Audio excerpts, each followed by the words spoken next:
I love pooping. It's like a lifelong love of mine, and anyone who knows me well knows that I really mean that. I love pooping, and there have been times in my life though where that hasn't always been the case, and I've restored my faith in pooping, but there have been some dark times, and one of them was after I graduated high school. I wasn't a super smart kid, and I decided that instead of going to college, I'm gonna go live on a farm in Ecuador for a year. And I don't speak Spanish. It actually took me 6 months before I realized that Ecuador means equator in Spanish. But anyway, I kind of have to skip the beginning, fast forward the beginning of the story. But I moved to Ecuador. I'm learning the very, very, very beginning of Spanish while I'm there, and I'm going to be staying. I'm in Quito, at a school, learning Spanish for the first time for 2 weeks, and then they ship me out to the host family that I'm going to be living with for a full year, just to have a trial week, and then I was going to go back to Quito for 2 more weeks before I actually moved in with this family. So I'd learned a very, very little bit of Spanish. I didn't know what "¿Cómo estás" meant. But I knew hola, sí, no.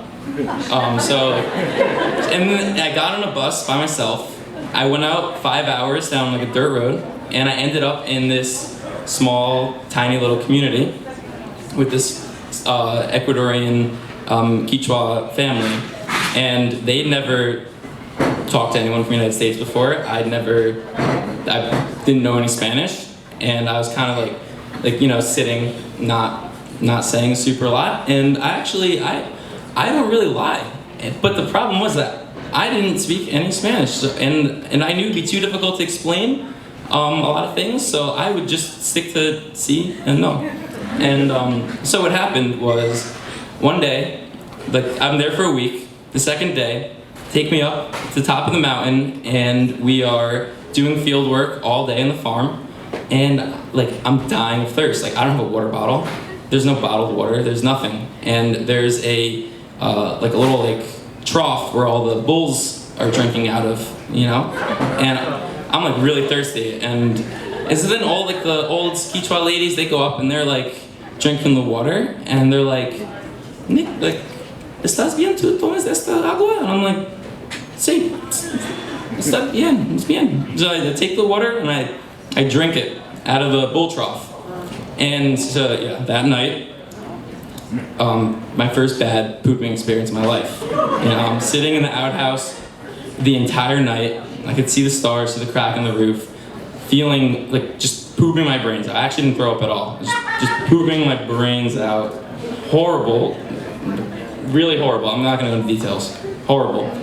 Wake up in the morning feeling awful. Didn't sleep at all that night. And I don't really know what to say, and I'm kind of mi estómago, no bueno. And they're drink some, and they gave me oregano tea. It's just they put oregano in hot water. It wasn't even boiling. I drank it, tasted horrible. And they're tu estómago está mejor? And I'm sí. And I felt horrible, but I actually thought that if I said no, I couldn't explain it. So I was and I knew what they asked, and I lied. I was no, it's sí, estoy bien. And so then that next night, this is the third night that I'm there. The second night that I'm there, I'm sorry. I had diarrhea the entire night. I didn't sleep. I sat in the outhouse the entire night. And in the morning, I woke up, and I'm feeling really bad. And they're Nick, you're not feeling well?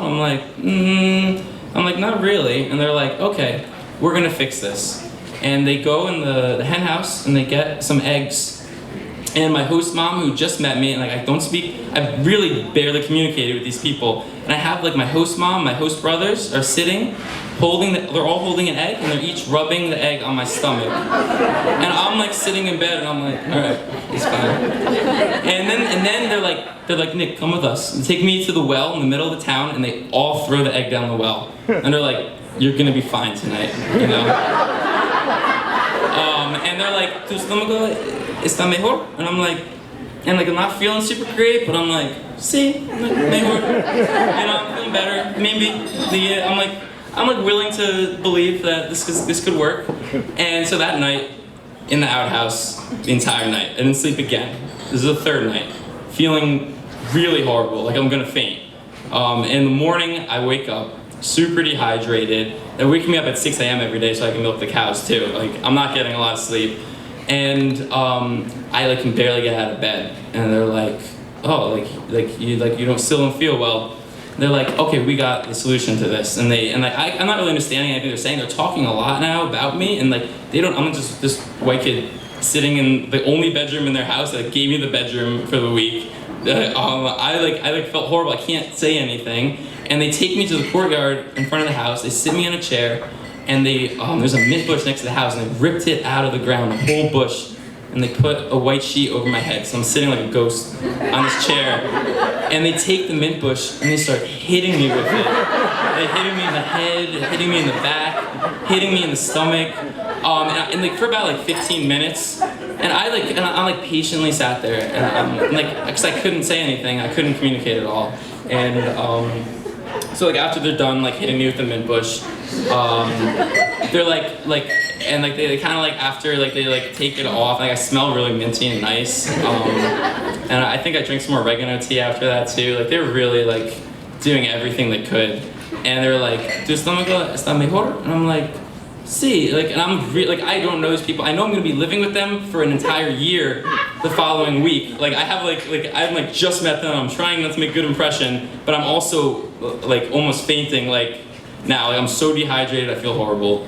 But I'm like, "Sí, like mejor." And I'm like, and I know again this is a lie, but I can't.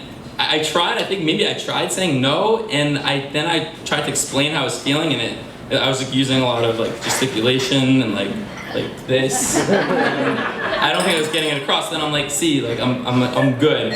That night, outhouse the whole night. I actually have pictures. I have a journal from the time I was there, and I used to draw pictures of what the skyline looked like and the stars from the little slit in the outhouse, because I would look out at it for like 3 or 4 hours every night.